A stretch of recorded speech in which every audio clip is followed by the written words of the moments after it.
23 აპრილია ოთხშაბათი თქვენ თავისუფალ სივრცეს უყურეთ მე ვახო ხუზმიაშვილი ვარ საღამოშტობისა ოპოზიციის ნელთბილ სურვილებზე გირჩები საუბრობენ როგორც ჩანს ნელ-ნელა მწკრივდებიან ყველა და მორიდებით მაგრამ მაინც გამოხატავენ ნელთბილ სურვილს თვითმმართველობის არჩევნებში მონაწილეობის ამასობაში ქვეყანა საარჩევნო რეჟიმზე გადადის პროტესტის მონაწილეები უკმაყოფილებას გამოთქვამენ რომ რუსთაველზე მუხტიც და ხალხიც შემცირდა ბანერები უფრო მეტია ვიდრე ადამიანები ამ ბანერების ხარდასაჭერად მოსული ეს არის სირცხვილი უდიდესი სირცხვილია ერის რა მოიტანა რუსთაველზე განვითარებულმა მოვლენებმა დღეს თავისუფალ სივრცეში იაგო ხვიჩია გურამ მაჭარაშვილი გადაცემის მეორე ნაწილში ექსპერტი ამირან სალუქვაძე ხვდებით საღამოს 9-ზე ვიწყებთ საუბარს იაგო ხვიჩიასთან ის უკვე სტუდიაშია საღამოშტობის დავიწყოთ მოდით გადაცემის ანონსში მქონდა ასე გატანილი რა მოიტანა იმ აქციებმა რომელიც მიმდინარეობს უკვე რამდენიმე თვეა რუსთაველის გამზირზე თქვენი აზრით რა მოიტანა არ ვიცი შეიძლება რაღაც მოიტანა კიდეც თქვათ იგივე არაღიარების ნაწილში მაგრამ ეს შედეგი მას მოტანილი ქონდა ადრეც ანუ თქვათ იანვრამდეც რაღაცნაირად და შემდეგ უკვე ჩემი აზრით მას შემდეგ რაც აქციები ხელთ იგდეს აქტივისტებმა და უბრალოდ იქ ისეთი გაუსაძლისი პირობები შეიქმნა რომ ნორმალურ ადამიანებს არ დაედგომებოდათ მე ცხადია რომ ვერნარ შედეგს ვერ მოიტანდა ერთადერთი დადებითი შედეგი რაც შეიძლება მოიტანოს იქნება ვინმე ჭკუა ისწავლოს რომ მეორეჯერ სხვა რაღაცა სხვა უნდა გავაკეთოთ მაგრამ ჯერ მე მგონი მაინც არ არის თლად ბოლომდე ჭკუა ნასწავლი და დასკვნები გამოტანილი რომ რაღაც სხვა არის გასაკეთებელი და ასე უშინაარსოდ აქციები არ უნდა ტარდებოდეს. ანუ აქ პარტიული აქტივი დგას უკვე და თქვათ ადამიანები რომლებიც იყვნენ თქვათ პროტესტის მუხტიც იყო ხო?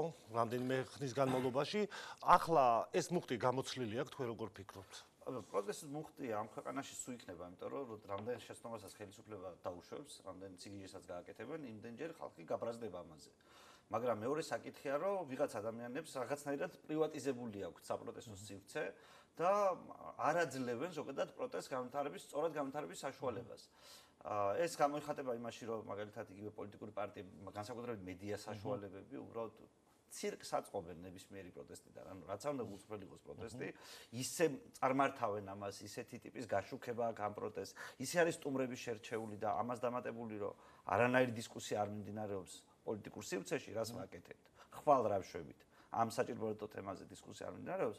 ცხადია, რომ ადამიანებს ნელ-ნელა ზოგს ბეზრდება იყოფნა და თანდათან იქ რჩება ისეთი ადამიანები, რომლებიც როგორ გითხრა, არ უწყობენ ხელს პროტესტის ფართო მასებში გავრცელებას.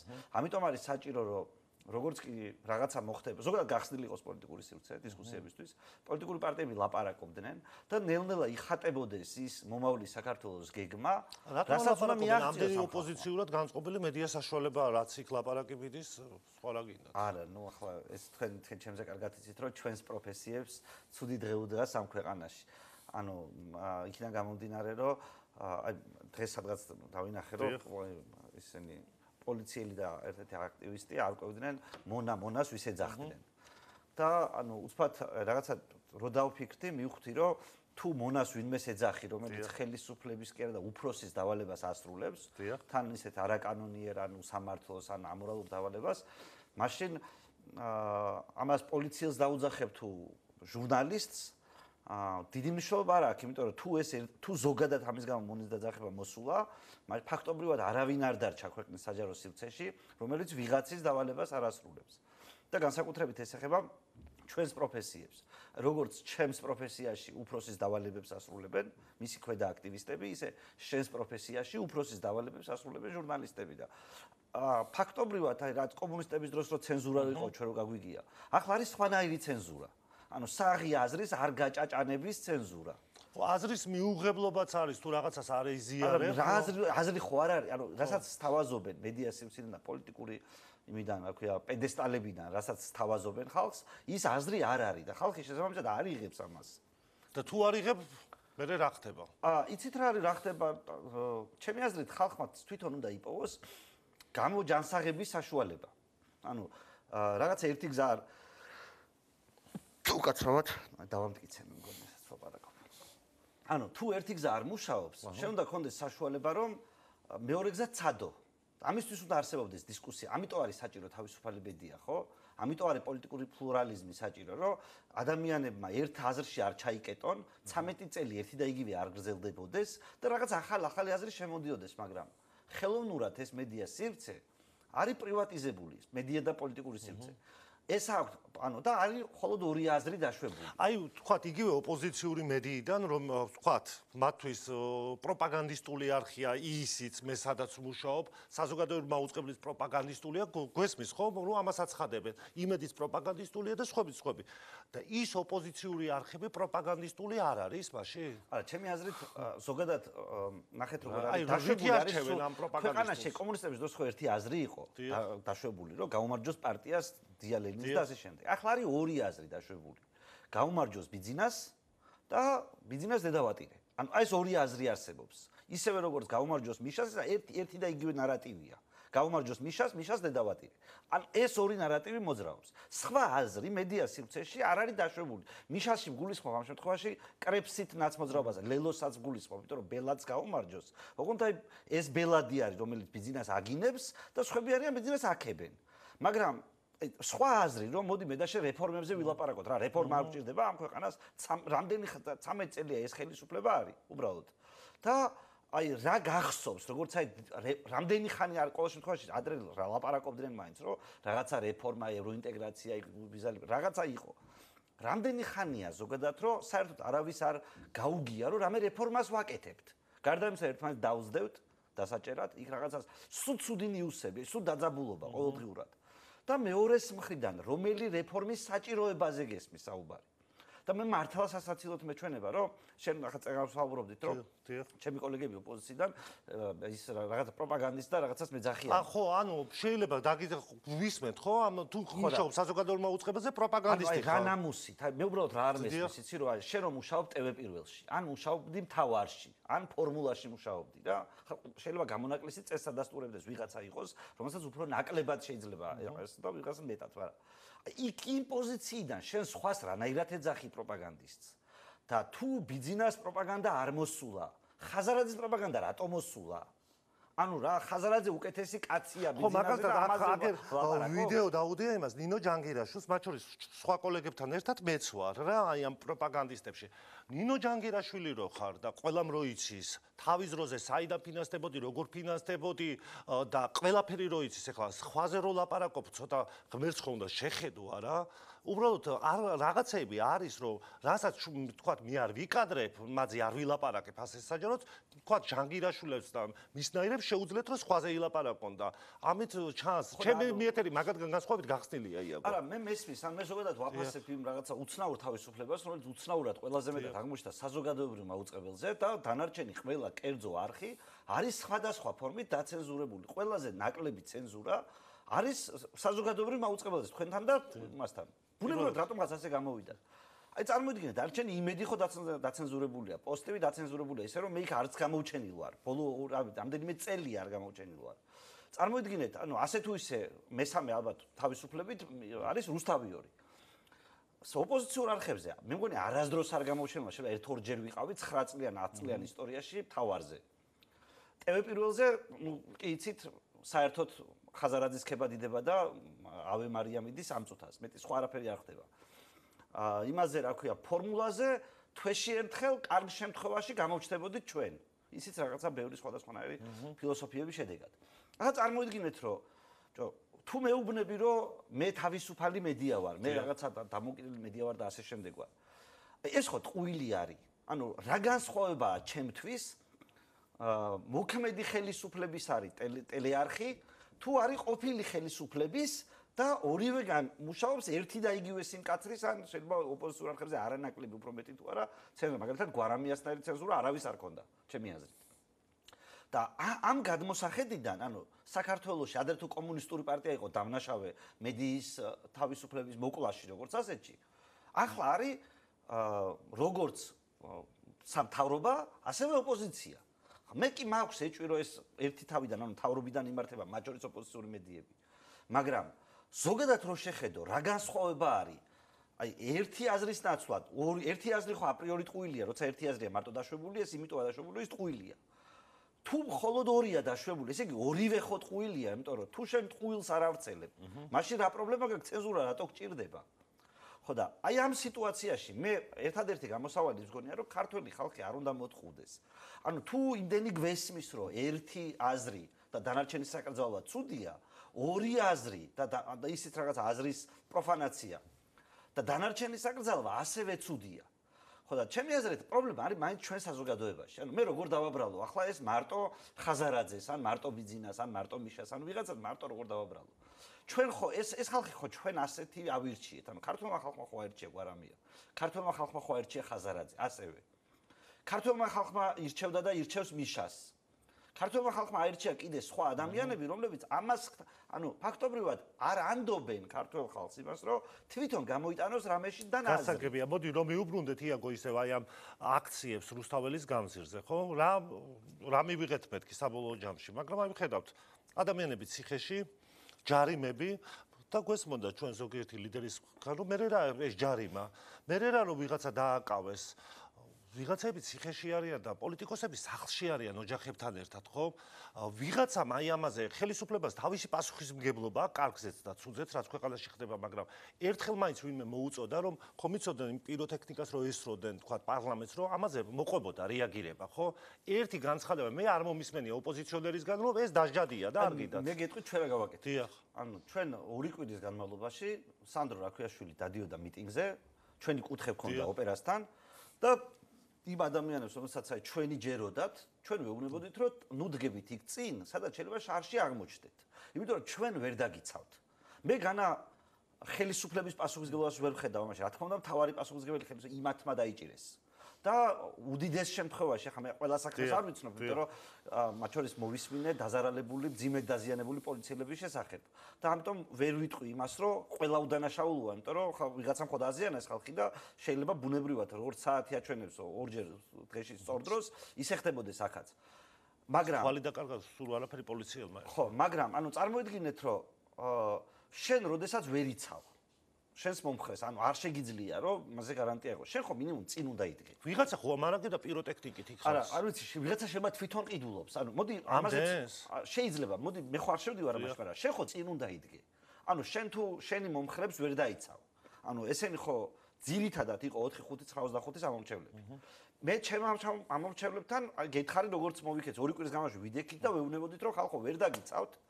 და მოდით ახლა წესიერად მოვიქცეთ. ანუ დანარჩენი აგერ არ მოყვება ეს ხალხი, რომ სწორად დავაორგანიზოთ, რა შეიძლება გავაკეთოთ პროტესტი, თქვით როგორც უნდა დავაორგანიზოთ სწორად, როგორც უნდა ველაპარაკოთ ხელისუფლებას, რა პოზიციებიდან. დანარჩენები, ხო, არც ერთი პოლიტიკოსი არ დაუჭერიათ და ვინც დაიჭირეს, ხო გამოუშვეს. ანუ როგორ შეიძლება არ გძნობდე პასუხისმგებლობა შენი ამომრჩევლების წინაშე. შენ რომ მოუწოდებდი, რომ ცოტაც და დაემხობიან ხოცები, რომ ყველაფერი სწორად მიდის. აბა გავძოთ, აბა ცოტა შეუტიოთ. როგორ, ანუ არც ერთი შენიანი როგორ არ არის დაჭერილი. და სად არიან ეხლა ეს ხალხი, ეს ლიდერები სად არიან? ვერ გეტყვით, სად არიან, მე მაგათთან არ მაქვს სამწუხაროდ თუ საბედნიეროდ კომუნიკაცია. ამიტომ მე ვერ მექნება მაგაზე ინფორმაცია, მაგრამ ყველა ადამიანისთვის ხო დღეს მაინც უნდა იყოს გასაგები, რომ აი შემდეგ არჩევნებზე ასეთი ხალხი არ უნდა აირჩიო. უბრალოდ, ნუ რავი, ახლა მე ძალიან კრიტიკული ვარ ამ საზოგადოების მიმართ. შეიძლება აი გაბრაზებამ გადამიარა, მაგრამ კრიტიკული ვრჩები, იმიტომ რომ სრულიად რაციონალურად რო შევხედოთ ყველაფერს. გვარამია ამ არჩევნებზე გაიცნო საზოგადოებამ? ხაზარაძე ამ არჩევნებზე გაიცნო ამ საზოგადოებამ? ანუ როგორ შეიძლებოდა ფიზიკურად მართლა რომ ამათ 10% აეღოთ? რაც არ უნდა ფული დაეხარჯათ. ხო და აი ეს შეცდომა, რომელსაც ეს განაპირობა, ეს დეფექტი ამ საზოგადოების თუ რაღაცნაირად არ აღმოიფხრა. არანაირი გარანტია არ არსებობს იმისი, რომ ესენი ისევ იგივეს არ გააგრძელებენ, იმის იმედად, რომ ხალხი კიდე ჭამს. ხო და მე არ ვიცი, ანუ პრობლემა მდგომარეობს მართლა ამ საზოგადოებაში. ქართული ოცნების ამომრჩეველი ასევე ცალკე პრობლემა არის იმ გაგებით, რომ იმის გამო, რომ მიშა არ დაბრუნდესო, ციხეში მყოფი მიშა არ დაბრუნდესო, იმის შიშით დალაგდნენ და ერთპიროვნული ძალაუფლება მიცემს ხოცებს, რომელმაც ლამისა ვიზა ლიბერალიზაცია დაკარგონ. რა კოცებს ვარ ხონდათ ეს პიროვნული ძალაუფლება მართლა მიშა დაბრუნდებოდა ქვეყანაში და მართლა ეს რაღაცა საგიჟეთი იქნებოდა ესეც ხო აი შიშიდან გამოწვეული ეს პარტიები თქვენ თვითონ ხო ამბობდით რომ ყველა ნაციონალი არის ერთი კლასტერია ხო ამბობდით და მიშა ხო პირობითი არის ეს ხო მიშას ხო პარტიებია მაშინ არა მესმის კაცო მაგრამ ამ არჩევნებზე ამ კოცების ამომრჩევლებს რა არჩევანი არ ქონდათ რა მე როდესმე ამ საზოგადოებისთვის როგორ გითხრა მიმიცია იმის ეჭვის საფუძველი რომ მე მიშასთან გადავხტებოდი და მიშა ჩავაბარებდი ერთდროულად ანუ თქვენ ნათქვამი გქონდათ რომ ითანამშრომლებდით ვინ გაიმარჯვებდა და ხო და ნაციონალური მოძრაობა რომ გაემარჯვა ასე ვთქვათ რომ მე ჩვენ ითანამშრომლებდი გაიმარჯვებს იმას და ვინც მოვიდა გაუმარჯვოს თქო ეგ არ გვითქვამს ეგ სხვა პოლიტიკოსების სტილია ჩვენ ვთქვით რომ რომელიც უფრო მეც შემოგთავაზებს შესაბამისად რა ვიცი ანუ ქართული ოცნების ამორჩევას და ასე ცუდი წარმოდგენა ქართულ ოცნებაზე რომ ის მიშაზე უფრო ცოტა შემოგთავაზებს თავისუფლებების დათმობის თვალსაზრისით ადამიანების არა ფულს ამ შემთხვევაში თავისუფლებების დათმობის თვალსაზრისით რომ მე მომიწიოს მიშასთან თანამშრომლობა იმიტომ რომ იმან მეტი თავისუფლება დამითმო ანუ ეს ხო უბრალოდ ანუ აბსოლუტური სიგიჟეა და ბოლოს და ბოლოს აი იმის შიში ნიშაშიში ხო საბოლოო ჯამში ავირჩიეთ ხელისუფლება რომელმაც ღიად დეკლარირებულად განაცხადა რომ დასავლეთზე უარს ვამბობო დასავლეთის თვალზე რომ გვიღებდნენ გვიღებდნენ რა შენ ხონდა შევაჩერეთ რომ მოვამზადოთ ვინ იქ მიგიღებს თუ არ მიგიღებს ერთ მეორე საკითხია შენი სვლა საით უნდა იყოს შენ საით მიდიხარ აი იქ რომ დაუშვათ რაღაცა ვადაში გიჟები მოვიდნენ ხელისუფლებაში სადღაც შენი სვლა იმის გზამ რომ რომელიღაც თავრობაში რომელიღაც ქვეყნებში რომელიც დიდარია თავისუფალი საზოგადოება ჩვენი ქვეყნისთვის უკეთესია იქითკენ სვლა. აი რა უნდა გაეკეთებინათ იაგო? ვის? აი საქართველოს ხელისუფლებას. როდესაც არ უნდა ჩვენ ხო გვაქვს კანდიდატის სტატუსი, მოლდოვას მისცეს და საქართველოს არ მისცეს, ამ დრომდე ეს თავრობაში იმიტომ ხარ რომ იჩალიჩო. მოდი ჟარგონი რო ვთქვა. თავრობაში იმიტომ ხარ, იმიტომ რომ არა მაიცა კაცო, იმიტომ ხარ, რომ შენ მოლდოვის თავრობაზე უკეთ იჩალიჩო უკეთესი პირობები. თავრობაში ამიტომ მოხვედი. და შენი ანუ პირიქით ჩვენ უნდა გქონდეს ამბიციური საგარეო პოლიტიკა. ჩვენი პოლიტიკა არის რომ ჩვენ ვართ სოფელი. სუვერენიტეტის დაცვის როგორ და არაფერს ხომას ამბობს. სუვერენიტეტი იყო შერყეული ჩვენიო, დიახ. სინამდვილეში ჩვენ ეს რატო დაგვემართა? იმიტომ რომ დავკარგეთ უცბად ამბიციები საგარეო მიმართულებით. თქვით რომ ჩვენ ვართ სოფელი. არაფერი არ გვეხება ჩვენ სამყაროში. ჩვენ გვინდა ჩვენთვის ვიყოთ რაღაცა ჩვენი რაღაცა სოფელში მოვაგოროთ რაღაცა საკითხები და ამბიცია არ გვაქვს ვიყოთ ქალაქი. ამბიცია არ გვაქვს ვიყოთ თავისუფალი საზოგადოება. ასეთი, შენ როცა ასე მოძრაო, ეს ხო რაღაცაში გამოიხატება. და საბოლოო ჯამში ის ნაბიჯთა ერთობლიობა, რომლითაც შენ გინდა გახდეს სოფელი და უარს ამბობ, ამბიციაზე იყო ქალაქი. საბოლოო ჯამში მიყავხარ იქამდე, რომ გეუბნებიან, რომ შენ ასე თუ გინდა, იცხოვრო. ჩვენთან შეიძლება არ იყოს შენი ადგილი. შენ შეიძლება აგერ სოფელი იქით არსებობს.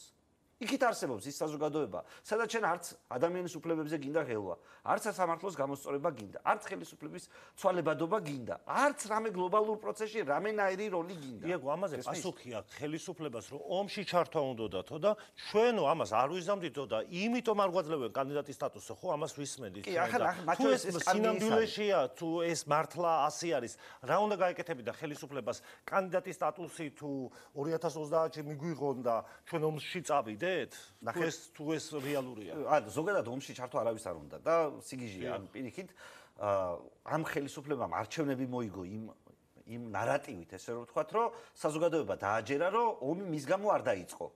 მაგრამ არჩევნები ხო მორჩა. ანუ ხო რაღაცა ხოცებმა მიიღეს უბრალესობა, მე რაც ვერ მიიღეს ისი აჩუქა ოპოზიციამ, რაღაც თავის დაალაგდა. კითხვები ხო დაისვა და თვითონ ქართულმა ოცნებამ თქვა რომ ჩვენ ომში გვითრევდნენ რას ნიშნავდა.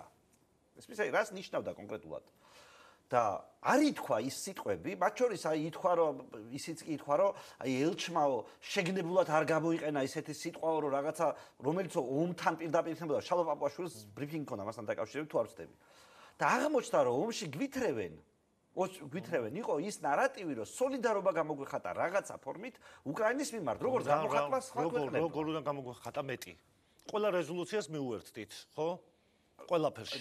ჰუმანიტარული დახმარება გავაგზავნოთ. მოლდოვაზე მეტი საფრთხე ჩვენ ხო არ გვემუქრებოდა. ელჩი გამოვიყვანეთ ბოლოს, ჩვენი ელჩი არ გამოგვიყვანია იქიდან. აი სხვა რა უნდა გავაკეთებინა უკრაინისთვის. მე შორს ვარ იმ აზრისგან, რომ უკრაინის ხელისუფლება არის ჩემთვის ხელისუფლებათა იდეალი. შორს ვარ ამაზრისგან, მილიონი პრობლემა აქვს უკრაინის ხელისუფლებას და ზოგადად ის რომ ამ ქვეყანას 50 მილიონიანი ქვეყანა თავ დასაცავი რო გახდება ზოგადად იმის გამო რომ ვერ გამვითარდა სწორად, იმის გამო რომ კორუფცია, იმის გამო რომ პრობლემები აქვს სხვადასხვანაირი ტიპის თავისუფლება. უკვე პრობლემაა, მაგრამ ნახეთ აი იაგო 2008-ში ომი ხო ქონდა.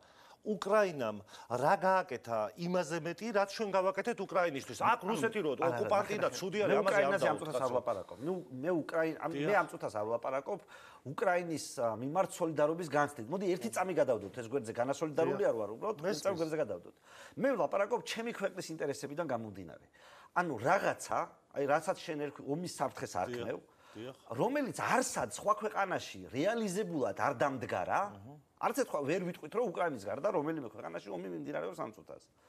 მაგრამ ჩვენ აღმოვჩნდით ქვეყანა, რომელმაც იმის გამო რომ რაღაცა არ გააკეთა, არ ვიცი რა, იმიტომ რომ მე არ ვარ ხელისუფლებაში და არ მაქვს სათავე ინფორმაცია. არა, ომს თხოვდენო ვერ ადასტურებენ. ანუ ამას ლაპარაკობენ როგორც პოლიტიკურ განცხადებას. აი როგორი დასტური გინდათ? დარწმუნებული ვარ ეს რო არსებობდეს, იქნებოდა ჩანაწერებიც და ამას ქართული საზოგადოება ნახავდა. უბრალოდ ის ჩანაწერები, რომელიც არსებობს რაღაცასთან დაკავშირებით, მათ შორის პირად საუბრებთან დაკავშირებით, აი კელი დეგნანი რო იყო ბიჯინაიონიშვილთან, პრემიერთან. იქ არავინ არ ამბობს, რომ კელი დეგნანი პირდაპირ გაგებით ომის რაღაცას სიტყვასიტყვით ომს თხოვდა. ამხოდა რაღაცა სოლიდარობას. ამას ვერ თარგმნიან თვითონ კოცები, რომ ესო ითარგმნებოდა, ეს ნიშნავდა ამას, თვითონ ასკვნიან. მაგრამ მე კაცო კონკრეტული არგუმენტი მაქვს. სხვა ქვეყნებმა ხომ მოახერხეს სკანდალების და სიგიჟეების გარეშე გამოსვლა, ისე რომ შარში არ გახვეულიყვნენ. რაღაცით ხომ მოახერხეს.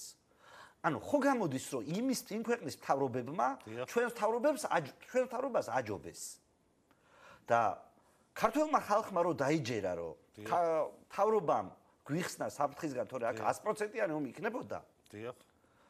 იმის სანაცვლოდ რომ ომი არ არის, ჩვენ მივიღეთ სხვადასხვა პრობლემები, აი ახლა კიდე თანდათან გრძელდება ეს დასანქციონირებული ხალხიდან დაწყებული ყველაფერი და აი სხვა ქვეყნები, მოლდოვა მაგალითად. დიახ. ხო გამოვიდა უფრო ნაკლები შარით. რა ვიცი, რუმინეთი ხო გამოვიდა უკლები, იქაც არ არის. მაგრამ შეხედე იაგო სამე გინახათ რომელიმე პოლიტიკოსი იქაური ქვეყნის რომ ეთქვას რომ აი ჩვენი ქვეყანა არ ღვევს საერთაშორისო სანქციებს და რუსეთს ეხმარება. ეს ხო მტყვილი აღმოჩნდა.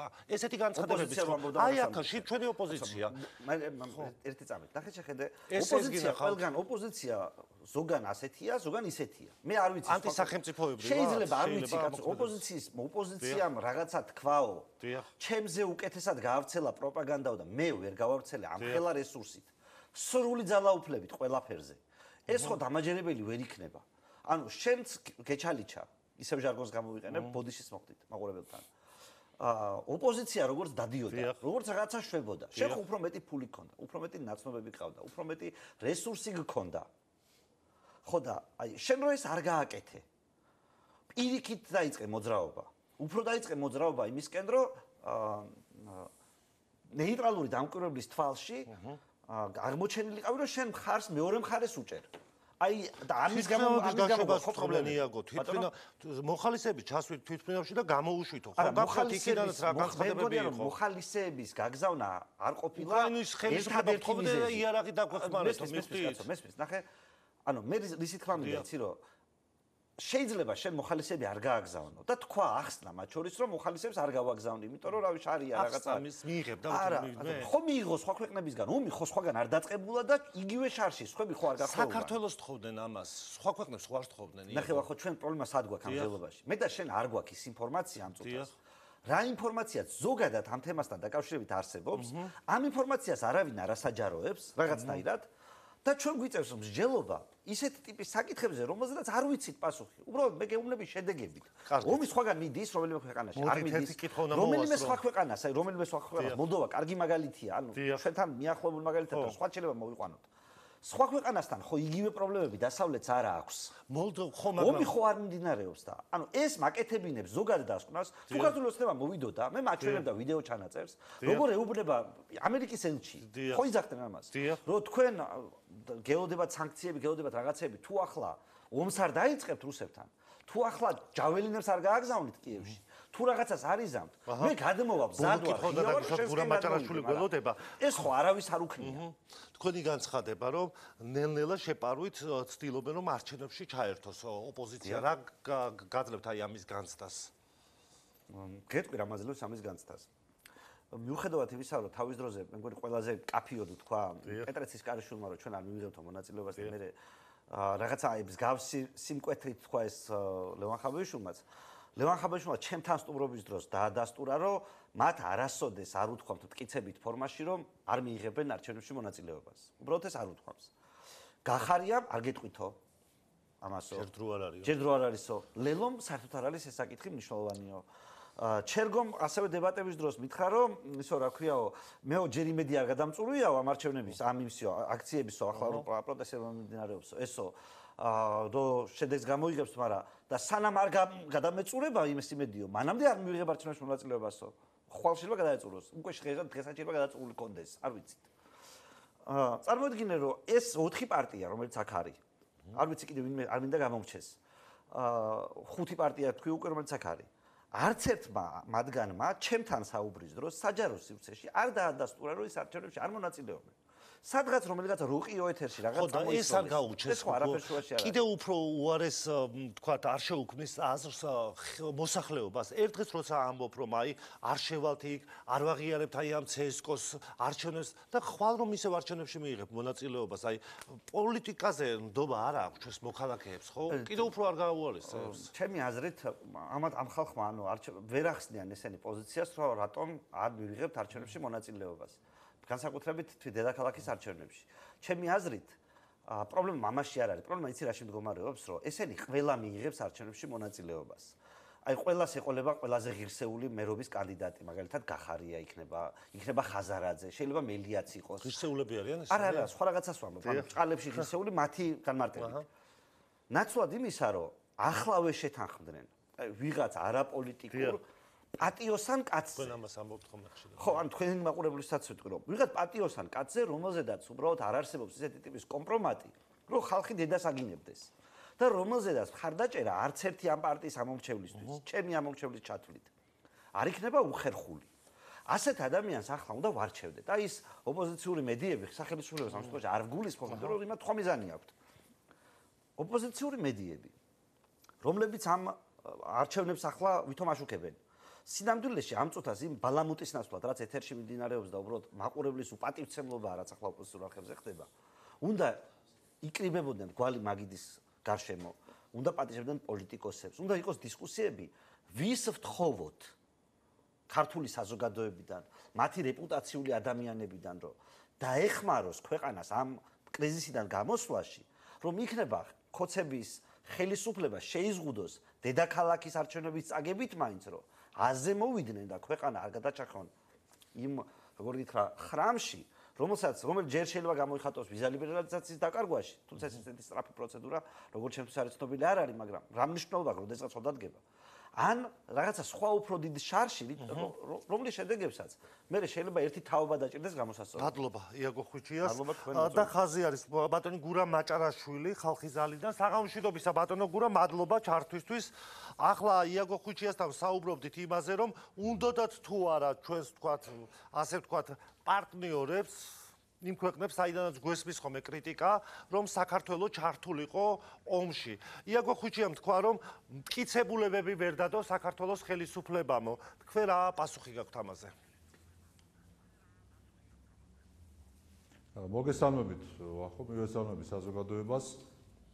მე არ მგონია, რომ ხა საზოგადოების საღად მოაზროვნე ნაწილს კიდევ ქონდეს კითხვის ნიშნები მასთან დაკავშირებით, რომ თქვა საქართველოსთან მიმართებაში პირდაპირი ინტერესი არსებობდა და ჯერჯერობით სამწუხაროდ არსებობს მეორე ფრონტთან დაკავშირებით, ასევე ხელისუფლების უკანონო შეცვლასთან დაკავშირებით.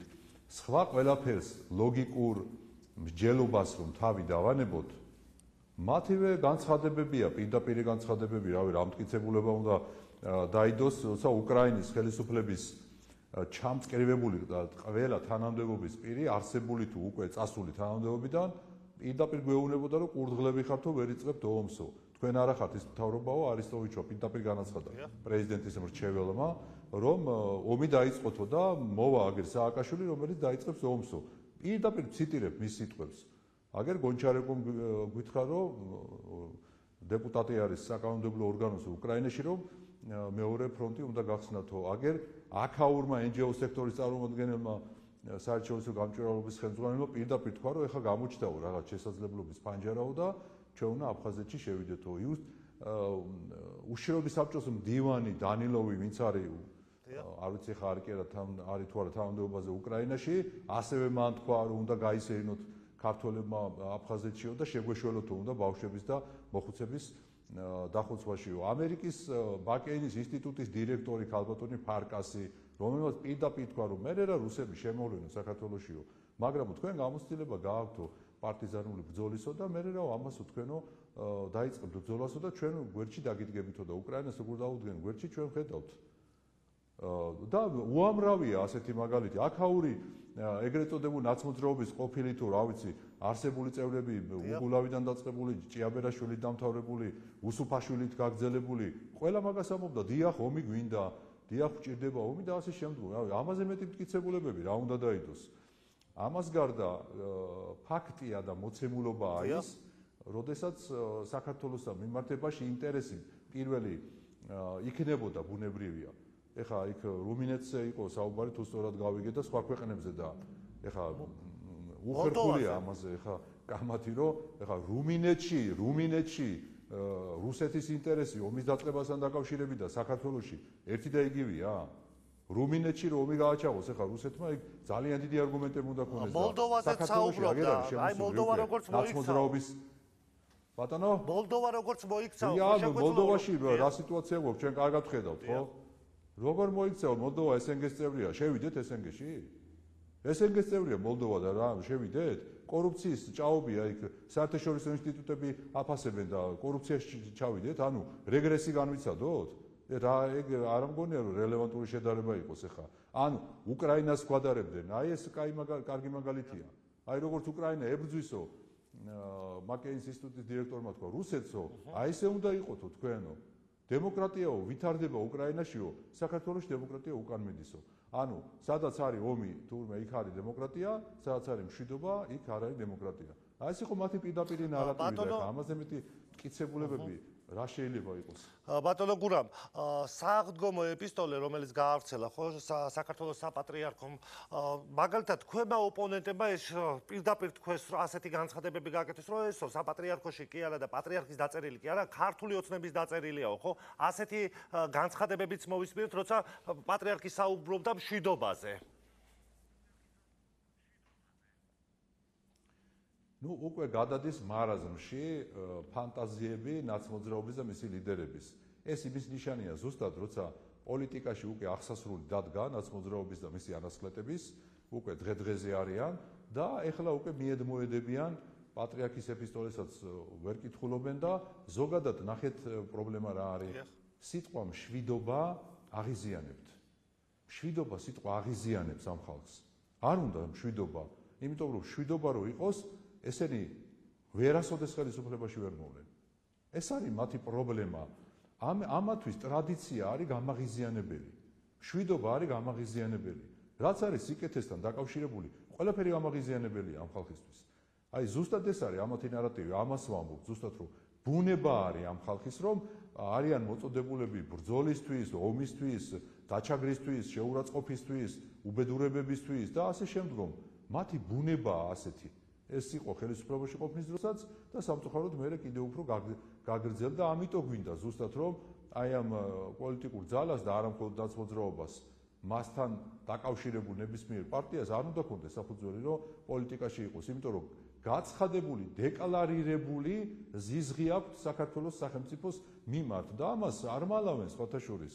დადიან უცხოეთში და კანდიდატის სტატუსის საწინააღმდეგოდ ამბობდნენ რომ არ მივცეთ, იმიტომ რომ არ არის ღირსი საქართველოს კანდიდატის სტატუსის, მაგრამ როცა მივიღეთ დიდი ბრძოლის მერე, ახლა იმას ამბობდნენ რომ არ იყო ღირსი კანდიდატის სტატუსის. მერე სავაჭრო საგნად გაიხადეს ახლა მოლაპარაკებების გახსნა. ახლა სავაჭრო საგნად არის უკვე ვიზა ლიბერალიზაციაზე ჯერ იბრძოდნენ.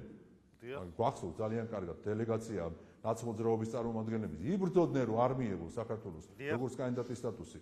ეხლა როცა მიღებული გვაქვს, ეხლა იმაზე იბრძვიან რომ როგორ ჩანაცვდეს და შეჩერდეს ეს. სხვათა შორის სალომე ზურაბიშვილის განცხადება იყო, რომ ბრიუსელს კი არ უნდაო, რომ ვიზა ლიბერალიზაცია შეჩერდეს. ეს საქართველოს ხელისუფლებასო მოქმედ რეჟიმსო ასეთი განცხადება გააკეთა, მათ სურსო, რომ ეს ვიზა ლიბერალიზაცია შეჩერდესო. ნუ მე არ მინდა ეხლა რომ მეხუთე პრეზიდენტის ისე ციფრი 5 უხდება რამე კომენტარი გავაკეთო, მაგრამ საზოგადოებისთვის კიდევ ერთხელ ავხსნათ. რას ნიშნავს მუქარა ვიზა ლიბერალიზაციის გაუქმებასთან დაკავშირებით? ეს ვიზა ლიბერალიზაცია რის საფუძველზე მივიღეთ, გავახსენოთ საზოგადოებას. ყველა იმ კრიტერიუმების საფუძველზე, რის საფუძველზე სხვა ქვეყნებსაც აძლევენ, ვიზა ლიბერალიზაცია მივიღეთ ჩვენც. ეს საფუძვლები დავარღვიეთ და ამიტომ შეიძლება თეორიულად დადგეს შეჩერების საკითხი? ეს არ დაგვირღვევია. აბა მაშინ რა გამოდის? იმიტომ რომ ჩვენ აქ კაცების ქორწინება არ დავაკანონეთ, იმიტომ რომ მეორე ფრონტი არ გავხსენით, ამიტომ შეიძლება თეორიულად დადგეს ვიზა ლიბერალიზაციის შეჩერების საკითხი. ამას გვეუბნებიან. ეს არის მოცემულობა. შედალოცილო მე თუ ომი გავაჩაღია აქ და ტრადიციული ქორწილის მაგივრად კაცების ქორწილი დავაკანონე. რა ვიზა ლიბერალიზაციაზე მელაპარაკები მაშინ? ევროპული და ქართული ღირებულება არ არის, არც ომის გაჩაღება და არც LGBT პროპაგანდის გაღრმავება. აგერ შეერთებულ შტატებშიც კი აკრძალეს უკვე და შეერთებული შტატების პრეზიდენტი და უკვე ძალიან ბევრი ადამიანი საუბრობს, რომ ხალი-ხალია და კაცი-კაციაო და ეხლა საქართველოში ამ ძირძველ ქვეყანაში რა უნდა ამ ევროკავშირის ბიუროკრატიას, რომ ტრადიციული ქორწილების მაგერად კაცების ქორწილი დავაწესოთ, ომი გავაჩაღოთ და მერე აღარ გაგვიუქმებენ ვიზა ლიბერალიზაციას. ამას გვეუბნებიან. აი ეს უნდა იცოდეს საზოგადოებამ. ზუსტად. აბა სხვა რა მიზეზი არსებობს, მაშინ მიზეზიც მოაყოლონ. მიზეზი რა არის იმის, რომ შეიძლება თეორიულად შეჩერდეს ეს ვიზა ლიბერალიზაცია, როცა ვაჭრობ ამ საკითხით. რა არის მიზეზი? დაასახელეს ეს მიზეზი? გარდა იმისა, რომ რატო მიიღეთ ოჯახური ღირებულებების დაცვის კანონი. ანუ ოჯახურ ღირებულებას რატო იცავთო? და რატო არ აგზავნით უკრაინაში ჯარისკაცებს, რატო არ ამბობთ, რომ თქვათ იქ რუსეთის წინააღმდეგ ისეთი განცხადებები გაკეთდეს, რომ პრაქტიკულად შენ შეხვიდე მე იქ აფხაზეთში, სამაჩაბლოში გააჩაღო ომი და ასე შემდგომ. ამას რატო არ აკეთებთ? ამის გამო იმუქრებია, რომ ვიზა ლიბერალიზაცია შეიძლება თეორიულად დადგეს ეს საკითხი. ასე რომ ეს ძალიან კარგად არის ცნობილი ქართველი ხალხისთვის და აქედან გამომდინარეობს ზუსტად ის, რომ როგორც ჩვენ გადავიტანეთ ბოლო 2-3 წელია განსაკუთრებით აი ეს ბრძოლები დეзинფორმაციასთან დაკავშირებით დარწმუნებული ვარ, რომ ამასაც გადავლახავთ. ბატონო გურამ, დღეს თქვენ იცით, რომ გავრცელდა, ვთქვათ, მასალა, როდესაც რუსი პრანკერების მახეში მოყვა საქართველოს ყოფილი პრეზიდენტი და ყოფილი სახალხო დამცველი, სადაც ზურაბიშვილი საუბრობს, რომ კრიზისს განიცდის ოპოზიცია და არასამთავრობო სექტორი, რომ ფინანსების ნაკლებობა თუ არ შემოდის ის თანხები, რომელზედაც შეპირებული იყო ევროპა. თქვენ როგორი შეფასება შეგიძლიათ გააკეთოთ ამაზე? ნუ მე არ მინდა ახლა შევიდე აი რაღაცა გამოქვეყნებული ვიდეოს მსჯელობაში, მაგრამ ფაქტი ის არის, ახლა ეს არის თუ არ არის ავთენტური, ეს არის ბუნებრივი. ახლა რაც მან ითქვა, ეგ არაერთხელ უთქვავს, მათ შორის მეხუთე პრეზიდენტს და იგივე მეორე პიროვნებას კიდე დიდად მნიშვნელოვანი არც ერთი არ არის, მაგრამ ყოველ შემთხვევაში მათი განწყობა არის ეს. განწყობა არის, რომ ეუბნებიან უცხო ქვეყანას, რომ ჩაარიცხეთ ეს თანხები, რომ იქნებ თქვენი ინტერესი გატარდეს საქართველოში. და მე ამბობენ, როცა ვეძახით, რომ უცხოური ძალის წარმომადგენლები ხართ, რატო გვეძახითო, რომ უცხოური ძალის წარმომადგენლები ვართო? რომ უცხოურ ქვეყანაში გინდა დაარეგისტრირო შენი NGO და გააკეთეს კიდეც. უცხოური თანხები გინდა, რომ მიიღო და ამით მე აქ მოლოტოვის კოქტეილები შეიძინო და უკანონოდ ჩამოაგდო ხელისუფლება. და აბა ვისი წარმომადგენელი ხარ? ეხლა როდესაც ატყდა ამბავი იმასთან დაკავშირებით, რომ საქართველოს ხელისუფლება მიიღო გადაწყვეტილება, რომ გრანტები გაიცემა აქ ბიუჯეტიდან, აი სწორედ იმ კეთილი საქმეებისთვის, რომელიც უნდა მოხმარდეს ზოგადად სიკეთეებს საქართველოში, გაიცემა ბიუჯეტიდან. დაატეხეს ამბავი, რომ ეს ბიუჯეტიდან რომ გაიცემაო, აქო თავრობის ინტერესი მოყვება ამ ფულსო. კი ბატონო, რა თქმა უნდა, თავრობის ინტერესი მოყვება ამ ფულს. და მაგას ვამტკიცებდით ზუსტად, როცა უარყოფდე, რომ უცხოეთიდან რო თანხები მოდის, იქ უცხოური ინტერესები არ მოყვება იმ თანხას.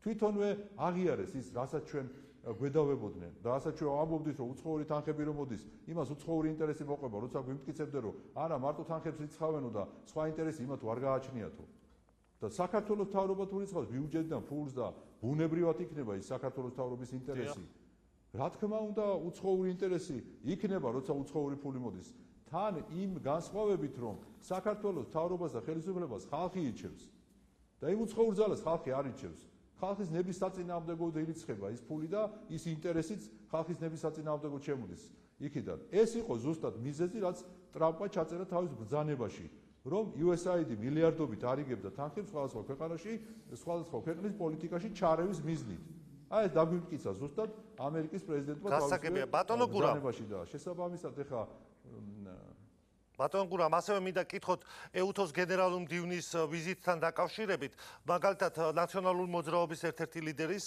პეტრე ცისკარიშვილის ასეთი განცხადება იყო ვიღაც კაცი ჩამოვა უცხოეთიდან ხელს ჩამოართმევენ და უხარიათო თქვენი შეფასება ზოგადად ამ საკითხზე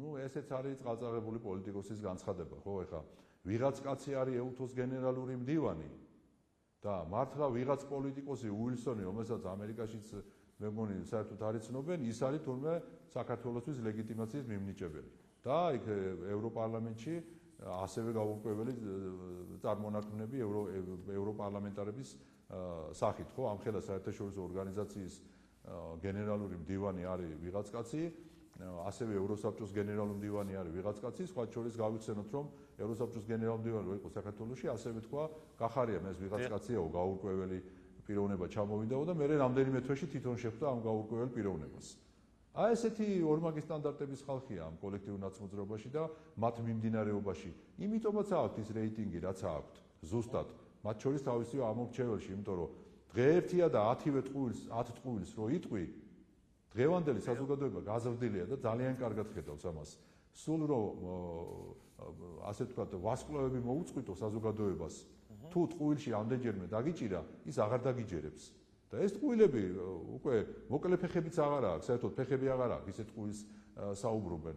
აი მარტივად გასაშიფრი ტყუილია, როდესაც გამოდის იგივე ეს გახარია იქნება თუ ცისკარიშვილი იქნება თუ ვინც იქნება, რაც თვითონ აწყობს, იმას საუბრობენ. გამოვა ექსპერტის თანაშემწის მეორე სპეციალისტი და იმაზე ამბობენ რომ არ არის საქართველოში ლეგიტიმური ხელისუფლებაო და ააფრიალებენ ვიღაცა მართლა გაურკვეველი წარმონაქმნის განცხადებას და გენერალური მდივანი ეუთოსი თურმე ყოფილა ვიღაც პიროვნება. კიდევ ერთხელ ვიმეორებ ეს ადასტურებს იმას რომ არის გაკოტრებული თავიდან ბოლომდე ნაცმოძრაობა თავისი აი სხვადასხვა განშტოებებით. ბატონო გურამ და ასევე არჩევნებთან დაკავშირებით უნდა კითხოთ ცოტა ხანში ქვეყანა გადავა ხო საარჩევნო რეჟიმზე ჩვენ ვისმენთ განცხადებებს რომ არ აპირებდა ოპოზიციის ყოველ შემთხვევაში დიდი ნაწილისგან ვისმენთ რომ არ მიიღებდნენ მონაწილეობას აგერ იაგო ხვიჩი ამბობს რომ მას აქ მათგან ასეთი ინფორმაცია ყოველ შემთხვევაში როდესაც მათ ესაუბრებოდა რომ ისინი აპირებენ და ამას ასე ღიად ვერ ამბობენ ოპოზიციის წარმომადგენლები თქვენ რას ელოდებით ოპოზიციისგან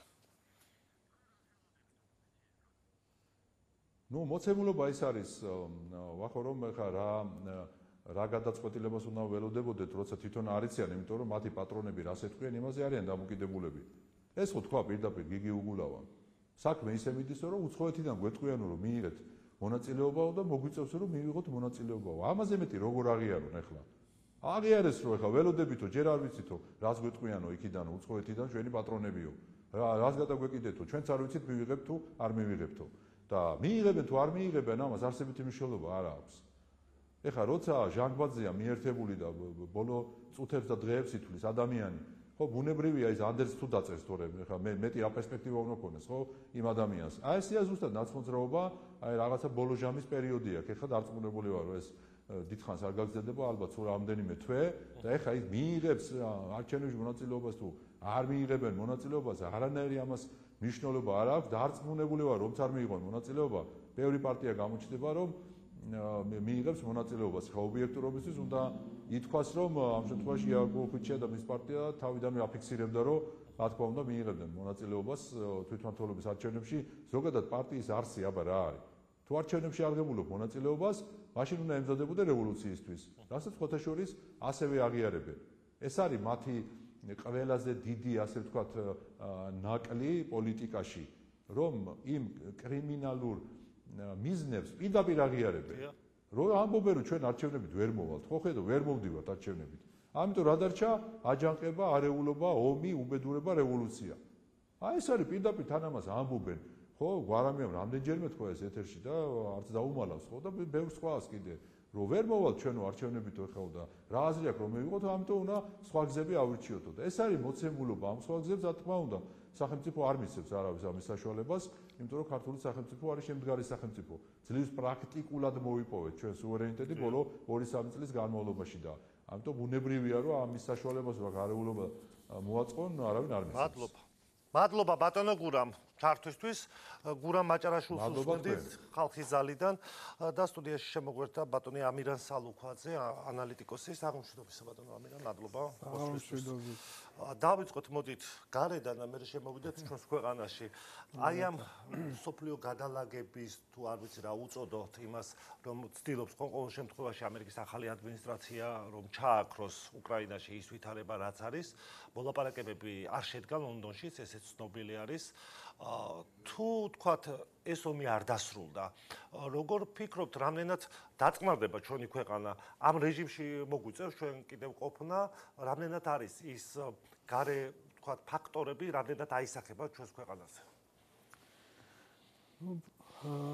ლონდონის მოლაპარაკებებს რაც შეეხება, ფაქტობრივად მთელი დასავლური მედია და ტრამპი და მისი ადმინისტრაცია ცალსახად ადანაშაულებენ ზელენსკის ამ მოლაპარაკებების ჩასვლაში. მე მესმის ზელენსკის, როცა მას უწევს იმ განცხადებების გაკეთება, რაც შეეხება ყირიმის და იმ 4 რეგიონის აღიარების საკის, თუმცა მის ადგილას მაინც ამას კულუარებში გადავწყვეტდი და მოლაპარაკებებზე უკვე შეთანხმებული პოზიციებით უნდა გახვიდე და ყველაფერი უნდა გააკეთო, რომ მანამდე შეათანხმოს, სანამ ეს რაღაც ფორმატით მოლაპარაკებები უნდა შედგეს, ხო? მანამდე ვსჯობს საკითხების შეთანხმება და თუ არ არის შეთანხმებული ეს საკითხი, ვსჯობს რომ რაღაც ქმედებები განახორციელოს. ეს რა გამოიწვევს თვითონ უკრაინაში, თქვათ აღიარა, ხო? მაშინ ეს ვერ აღიარებს ამას და დღეს ტრამპმა ხეთ თქვენ ეთერამდე სადღაც 1 თუ 2 საათით ადრე თავისი სოციალური ქსელით ზუსტად ზელენსკის მისამართით გააკეთა და თქვენს კითხვას პასუხობს, რომ არავინ შთხოვს მას ყირიმის აღიარებას. ანუ რაღაცნაირად უნდა შეთანხმდნენ, რომ ეს ომი შეჩერდეს. ანუ აქ რაზეა საუბარი? კონფლიქტის გაყიდვაზე. ხო, ეს სიახლე არ არის ახლა რაც ხდება და რაზეც ტრამპი დღეს ლაპარაკობს. ჩვენ ამ თემებზე ნალაპარაკი გვაქვს უამრავჯერ, ანუ დინამიკა, რაც მე-4 წელია უკვე გრძელდება, უკრაინის სასარგებლოდ არ არის. ანუ ნელ-ნელა ნაბიჯ, დღეში 500 მეტრი, ხან 1 კილომეტრი, ხან 100 მეტრი რუსეთი მიიწევს წინ. აი ბოლო 1 წლის განმავლობაში 4000 კვადრატულ კილომეტრზე მეტი ტერიტორია დაიკავა. და საკითხი დგას ასე. ან უკრაინამ თავის პარტნიორებთან ერთად უნდა მოიკრიბოს ძალები და ძალები მხოლოდ ტექნიკად და შეერაღება არ არის, ძალები არის ასევე ადამიანური რესურსებიც, ხო? რომელსაც არც ერთი ქვეყანა არ აკეთებს. იწურება, ხო, ისინი არ აკეთებენ თავიდანვე თქვეს, რომ თვითონ არ ერევიან, ხო? არა და სხვათა შორის აქვე გავაკეთებ გადახვევას, ნებისმიერ ქვეყანას შეუძლია ჩაერთოს. ნებისმიერ აი თურქეთი ომობს სირიის ტერიტორიაზე და არავინ მას არ ეხმარება, თურქეთი არც ითხოვს დახმარებას. ხო? ნებისმიერ ქვეყანას შეუძლია თავის კონტინგენტი გაგზავნოს უკრაინაში საომრად და ნატოს არ მიმართოს მეხუთე მუხლის ამოქმედებით და თქვას, რომ ეს ჩემი სუვერენული გადაწყვეტილებაა და ვერ ხვდები ამაში. ანუ რო დავასრულო, საკითხი ასე დგას. ან უნდა მოიკრიბო ძალები და ბრძოლის ველზე დაიბრუნო შენი ტერიტორიები, ან თუ ატყობ რომ შენთვის ცუდად მიდის პროცესები ბრძოლის ველზე და ნელ-ნელა ვარეს და ვარეს სიტუაციაში აღმოჩნდები და არ გეყოფა იმის ძალები რომ შენ ეს ვითარება შეცვალო, მაშინ უნდა წახვიდე მოლაპარაკებებზე. ის რაღაცა ურა პატრიოტიზმი რომ მაშინ რა ვქნათ, აბა დაუნებდეთ, კი არა ნებდები, კაცო, შენი პარტნიორების მეშვეობით ცდილობ რომ შენთვის მომგებიან პირობებში შეწყვიტო ცეცხლი. ანუ საუბრობდით იაგო ხვიჩიასთან ხონდა რამდენიმე წუთის წინ საუბარი, რომ როდესაც ვთქვათ ვისმენთ ხელისუფლების განცხადებებს, რომ ჩვენი ქვეყნის ჩართვა უნდათ რუსეთ-უკრაინის პარალელურად, რომ საქართველოს ჩართულიყო იმ საომარ ვითარებაში, საქართველოს ხელისუფლებამ ვერ წარმოადგინა მტკიცებულებებიო, იაგო ხვიჩია ამბობს ამას. მთელი ოპოზიცია ამბობდა იმას, რომ პროპაგანდა იყო ეს ხელისუფლების მხრიდანო. თქვენი ანალიზი აი აქ რა არის, რეალურად რა ხდებოდა? რეალურად ის ხდებოდა, რაზეც იყო საუბარი. დამისახელოს ვინმე ოფიციალური პირი იმ სახელმწიფოებიდან, ვიზეც არის მინიშნებები, ხო? რომ ვინმე მეს უარყო. სადმე ასეთი განცხადება მთელი ამ 1 წლის, 2 წლის, 3 წლის განმავლობაში გაკეთებულა, ვინმე თქვა, რომ მსგავსი საუბარი არ შემდგარაო? ვინმე თქვა, რომ პრემიერთან არ ყოფილა შეხვედრა და არ გვისაუბრია ჩვენ არაფერზეო? ეს ხომ არ მომხდარა. ეს ერთია და ახლა მეორე, არ ვიცი იაგო ხვიჩიას რა მონაცემები აქვს და ცოტა მეტი ინფორმაცია გამაჩნია ამ თემაზე და ვერავინ გადამარწმუნებს იმაში, რომ ეს საუბარი არ შემდგარა. აი ეს არის მე ისი თქმა ჩემი. ანუ როდესაც საუბრობენ კაბინეტებში იყო მოთხოვნა. სანამ ეს გასაჯაროდებოდა ახლა ბევრი ადამიანისთვის რაღაცები იყო ცნობილი. და რაღაცებს მართლა ერიდებოდნენ, დღესაცერიდებიან, ახლა რა უნდათ, რა მტკიცებულებები უნდათ, აუდიო ჩანაწერები თუ რა უნდათ, ახლა უარყოს იქეთ ამ ხარემ, რომ ეს საუბარი არ შემდგარა. ეს ერთი და მეორე ქმედებები. ჯერ ერთი მოდი ურთიერთობების გაფუჭება საიდან დაიწყო საქართველოსთან, რომელიც აი ამ რუსეთის აგრესიამდე იყო ასოცირების ტრიოს ერთპიროვნული ლიდერი და ულაპარაკო ლიდერი, ხო? და უცებ ყველაფერი გადატრიალდა 24 თებერვლიდან. უცებ 5 წუთში და დაიწყო ეს აქტივობები, რეისების გაგზავნა და ასე შემდეგ და ასე შემდეგ, ხო? ეს ხო ფაქტია. ბოლო რეზოლუციები რაც მიიღო ევროპარლამენტმა, როცა სანქციებს ითხოვ და ძალიან კარგად ვიცით რუსეთის და განსაკუთრებით რუსეთის ლიდერის ხასიათი. ახლა ერთი სანქცია რომ დაადო რაღაცა, ყველაზე რბილი სანქცია მინიმუმ მოყვება, რა ვიცი, დაწყებული აგროსექტორიდან დამთავრებული ბევრი რამით, იქნება ეს ენერგეტიკა და დიდი გამოცდილება გვაქვს ამაზე, ხო? ხო, და შესაძლოა მოყვეს სრული ემბარგო. გამოცდილი გვაქვს, რა თქმა უნდა, 2006 და მანამდე და შემდგომში და ხალხის გამოყრაც. ხალხის გამოყრა, რაც მოუგეთ რუსეთს, ხო, 10 მილიონი ახლაც გადასახდელია, 10 მილიონზე არა, საუბარი აქვს მორალური საკითხი იყო, რომ მოვიგეთ ჩვენ ეს დავა და მაგ მეთოდებით გვიტრიალდებიან ზუსტად და მაგ მეთოდებით ახლა იგივე როცა საუბარია უიზო მიმოსვლის გაჩერებაზე ერთადერთი ქვეყანა რომელმაც ჩვენ ვიზები გაგვიუქმა როგორც სასჯელი ეს იყო რუსეთი. ხო და ახლა საბჭოთა კავშირის ის არ უნდა ახლა ევროპიდანაც არის ხო ამის საფრთხე? ევროპიდან და მაგაზე საუბრობ ზუსტად რომ ეს არის ერთხელი უბრალოდ ახლა ერთი კოლექტიური დასჯა ახლა მე ვიცით იმსახურე წლების განმავლობაში და საბჭოთა არმიაში ხო კოლექტიური დასჯა აკრძალული. ანუ სასჯელი უნდა ყოფილიყო ინდივიდუალური. აი რომელიღაცა ჯარისკაცის გამო რომ ასეული დაგესაჯა, ამის გამო შეიძლება მეთაური მოეხსნა და უფრო მეტი კიდე ზომები გაეტარებინათ. წესდებაში კანონით იყო აკრძალული კოლექტიური სასჯელი. და ესენი გეუბნებიან, რომ აი კოლექტიურად დააგჭირთ ახლა ხელისუფლების გამო. დაუშვათ და ხელისუფლება რაღაცაში ტყუის, ერთი დაუმტკიცე რომ ტყუის. ხო, რატომ მაინც და მაინც ომის დაწყებიდან ტყუის და მანამდე ყველაფერი კარგად მიდიოდა. მაგრამ დაუშვათ რაღაც პრეტენზიები გაქვს. ხალხთან რა გინდა? დღეს სხვათაშორის ზურაბიშვილმა თქვა, ბრიუსელის ინტერესში ეს არ არის, საქართველოს ხელისუფლების ინტერესშიაო, რომ რაშია საქართველოს ხელისუფლების ინტერესი, როცა ერთადერთი აი დარჩათ ახლა რა უიზო მიმოსვლის გაუქმება რომ იქნება როგორმე ხალხი გამოვარდეს ქუჩაში გაბრაზებული ხალხი თან ვინ ხალხზეა საუბარი ვისაც ევროპაში წასვლა წამოსვლის საშუალება აქვს ხო ამ ხალხის იმედად არიან რომ ესენი გააპროტესტებიან ეს ხომ არ არის ის ფენა რომელიც ევროპაში ვერ დადეს აქვს სოციალური კიდე მესმის რაღაც და მეორე დარჩებათ ეკონომიკური სანქციები ანუ ესეც ერთადერთი ქვეყანა ვინც ეკონომიკური ემბარგო დაგვადო იყო რუსეთი ესეც კოლექტიური სასჯელი და არა ინდივიდუალური ინდივიდუალური მესმის როცა მთავრობის წევრებს მაგალითად სანქციებს ადებენ ეს მესმის ინდივიდუალური. ამან რამდენად იმუშავა თქვენი აზრით აი ამ საქციებმა რაც იყო? ფაქტია, ანუ აქ არის რა მიზეზი რა არის? რატო ვერ იმუშავა მაშინ ამ საქციებმა?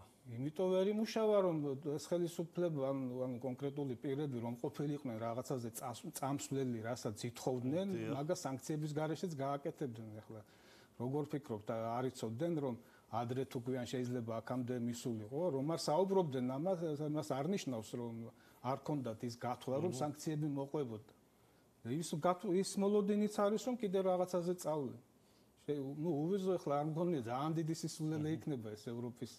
ანუ შეგიძლიათ სასახად თქვათ რომ აი ეს სანქციები ჩავარდა, რომელიც გამოიყენა რამდენიმე ქვეყანა საქართველოს ხელისუფლების წარმომადგენლებზე. სანქციების მიზანი რა იყო? ანუ უნდა აიძულო რომ რაღაც ნაბიჯებზე წამოვიდეს, ხო? სხვანაირად რა გინდა? ანუ რისთვის რაღაცას რო აკეთებ, იმას ხო მიზანი აქვს. და თუ იმ მიზანს ვერ აღწევ, მაშინ ჩავარდნილია. აქ ახლა მათი მიზანი თუ იყო რომ რაღაცა დაუშვათ 100-მა თუ 200-მა კაცმა ევროპაში ვერიარო საერთოდ ან ვიზის აღება მოუწიოს, ნუ აბსურდია, ეს ბავშვური მიზანი. და საერთოდ ეს სანქციები არის ძალიან არასერიოზული. აი მაგაზე დიდი არასერიოზულობა, ახლა მე პოლიტიკას ვაკვირდები, რა ვიცი, 20 წელია არასმატო შიდა, ზოგადად გეოპოლიტიკა, გლობალურ პოლიტიკას. ნუ ძალიან არასერიოზულია სანქციები. არ არსებობს თემები, რომელიც არ შეიძლება მოგვარდეს მოლაპარაკებების მაგიდასთან. თუ არ არის ესეთი საკითხები, ახლა რაზეც აწვებოდნენ ამ ხელისუფლებას და კიდევ ერთხელ ვამბობ, ანუ როცა ამას უკვე რეზოლუციაში წერს, სააკაშვილი გამოუშვი.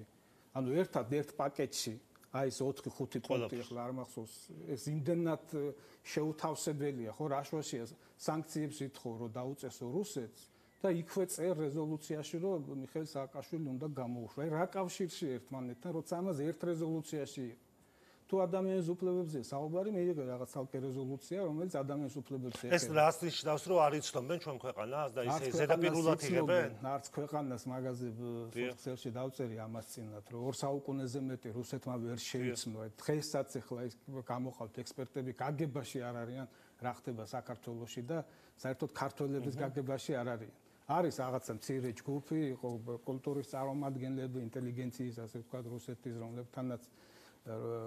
რომლებსაც ქონდა საქართველოსთან ურთიერთობები, იქ ფილმებს იღებდნენ თუ აქ ჩამოდიდნენ თუ რაღაცა, რომლებიც მეტნაკლებად იცნობენ, არა, პოლიტიკოსები, ეს პოლიტიკური ელიტა პლუს მათი მთელი ეს ანალიტიკური საზოგადოება, ანალიტიკოსთა საზოგადოება, გაგებაში არ არიან საქართველოში.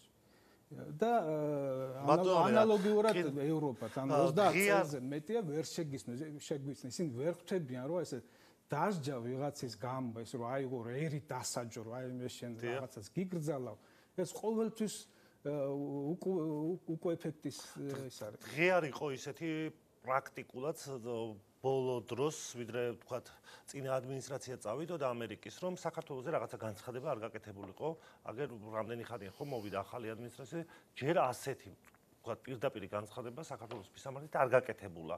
რატომ მოიხსნა დღის ეს რიგიდან? ჩვენ ტრამპის ქმედებებს და მიზნებს უნდა დავაკვირდეთ. აქ მხოლოდ საქართველოსზე ხო არა საუბარი, ახლა მოდით 200 ქვეყანა მსოფლიოში უხეშად, ხო? რომელიმე სხვა ქვეყნებთან ავიღოთ აფრიკის ქვეყნები, ახლო აღმოსავლეთის, ცენტრალური აზიის, სადმე რაიმე სერიოზული აქტივობები არის? არა. ანალოგიურად იყო წინა პრეზიდენტობის დროს, ანუ არის მისთვის რაღაც სერიოზული გლობალური პრიორიტეტები, ჩინეთი, რუსეთი, ხო, რაღაც საკითხებს აგვარებს, ახლა ჩინეთს უზარმაზარ სანქციებს უწესებდა, დღეს უკვე გადათქვეს და თქვა რომ აი 200 რაღაცა კი არა 155-იც არ იქნებაო სადღაც ქვემოთ, ანუ იქ ფინანსთა მინისტრი არა ფედერალური სარეზერვო სისტემის უფროს ხსნიდა იმასაც აღარსნის, ანუ ასეთი ტიპაჟია. და ახლა საქართველოსთვის როდის მოიცლის ეს ერთი საკითხია, ხო, როდის ჩავა დავუშვათ კავკასიის რეგიონს როდის შეხედავს, ჩამოყალიბებული რაღაცა პოზიციები ამერიკის ზოგადად რეგიონთან მიმართებით არ არის. ჩვენ ახლა მე არ მინდა წინასწარ შევიდე იმაში, რომ რაღაც გარიგება შეიძლება მოხდეს ამერიკას და რუსეთს შორის, ეს ამერიკას დააზიანებს და მის ინტერესებს და ამ მგონია რომ აქეთკენ წავიდეს, რომ რაღაც აი გადანაწილება ახსენე შენ დასაწყისშივე და მოხდეს რაღაცა იმის გავსი რაც იყო მეორე მსოფლიო ომის შემდეგ, ამაზე საუბრობენ ხოლმე ყირიმი 2-ს თუ იალტა 2-ს უწოდებენ.